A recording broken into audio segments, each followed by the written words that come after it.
Hey guys,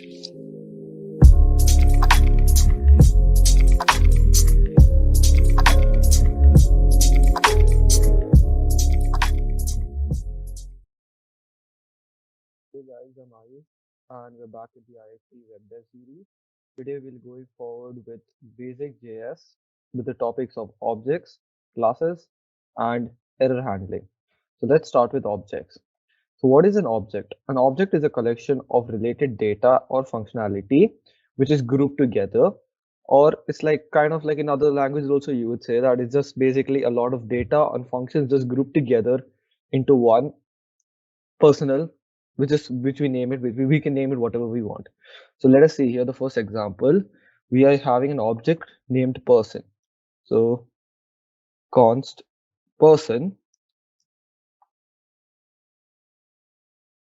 one, and this is how you create an object in JS. Now we have an object created personal one. Right now it obviously it's an empty one, that's why it won't have any data. But let's create a object with some data. Here we have this little bit of snippet of code. And now we can see that we have an object named person, which has a characteristic name and it has two datas, which is a name is an array. We have age, which has an integer value, gender, which has an string value, interest, which is another array, and two functions, one named of bio, one named greeting. So now our object has been created and we can access the parts of the objects directly, unlike we're using the dot notation.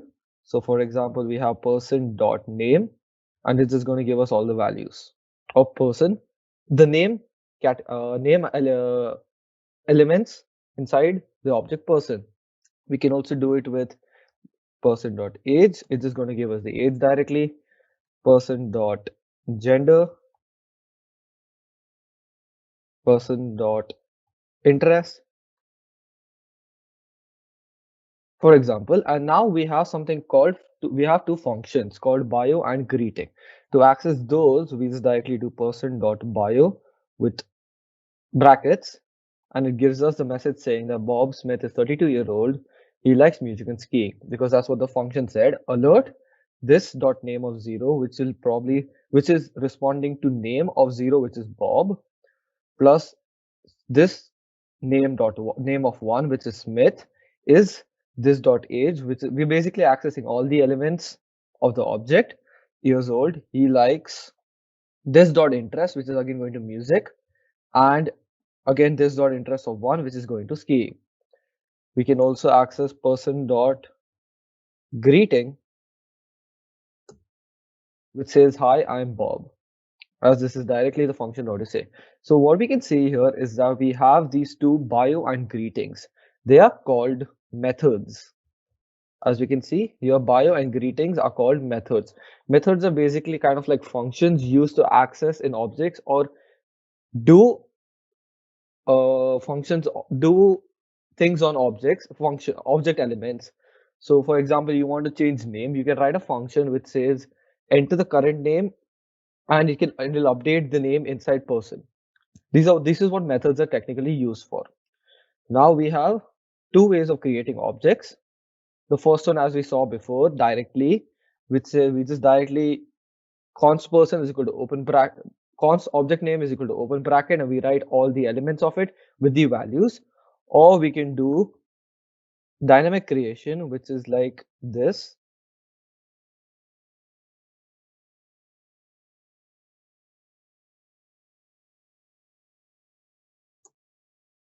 Now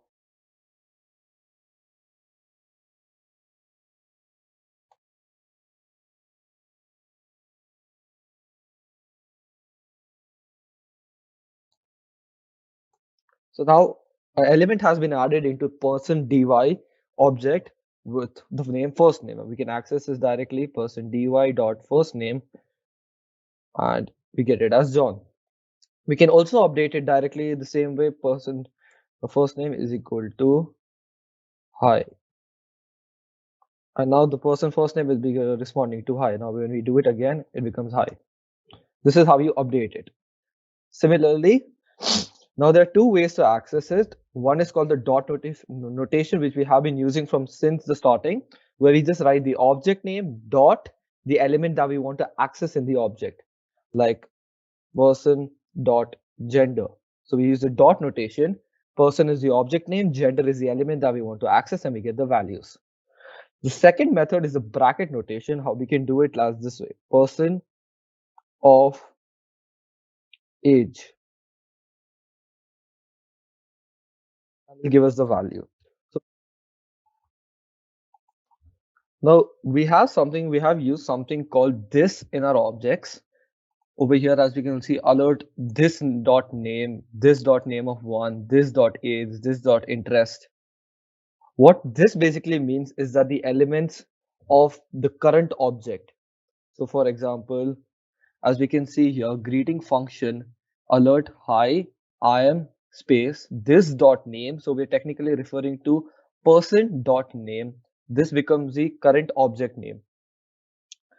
Moving on to classes, we use the keyword class to create a class, and we have to specify, and we also have a method called constructor in class. Constructor is basically a startup for how to create the object of a class. So whenever you create an object of the class, you can specify values in the constructor, and the values of the object class will automatically get updated. So for example, class house,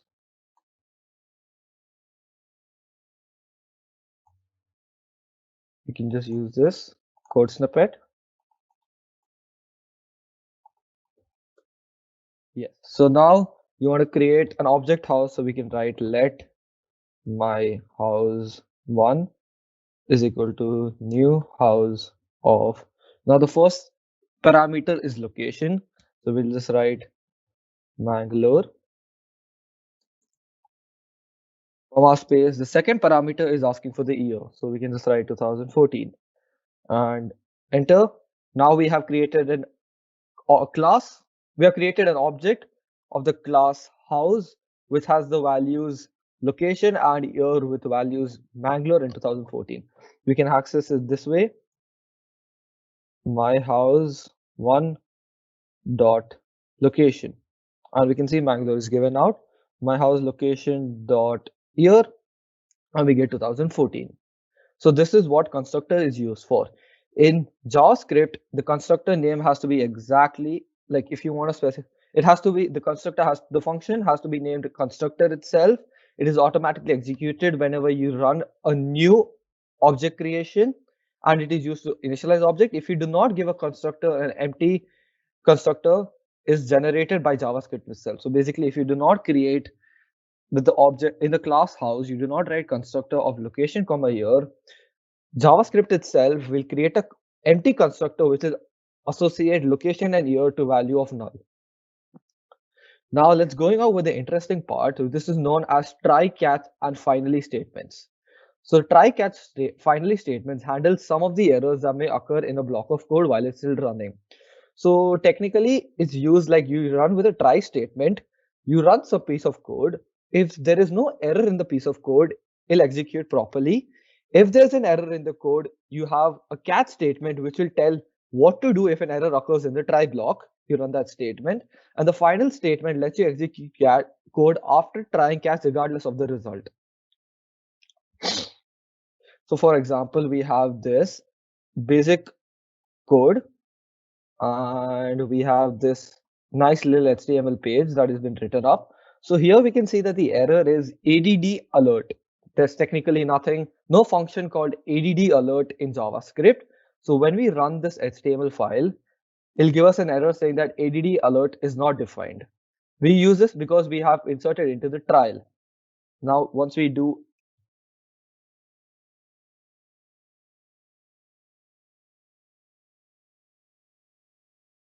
see, the error has gone because alert is no longer an error, and the try function will automatically work, and the errors are gone. We technically use a try and catch statement when it's like try is used something for when we're inputting in a variable from the user and you don't really know what the user is going to insert. So let's take an example. You're making a calculator, In the calculator, there are many functions like you have addition, subtraction, multiplication, division, and a lot of numbers to be taken in. And imagine the user enters 5 divided by 0 and he presses the equal to sign. Now, technically, that is an error and your code will crash if you do not have a proper error correction for that. So you can use a try and catch block. You can run try, you can run through the whole code, and if there's an error in the try part, you can just say catch saying that the following equation is undefined because you know that the above equation division by 0 is not valid. This is what try and catch statements are used for. Okay, thank you guys. That's all it for today.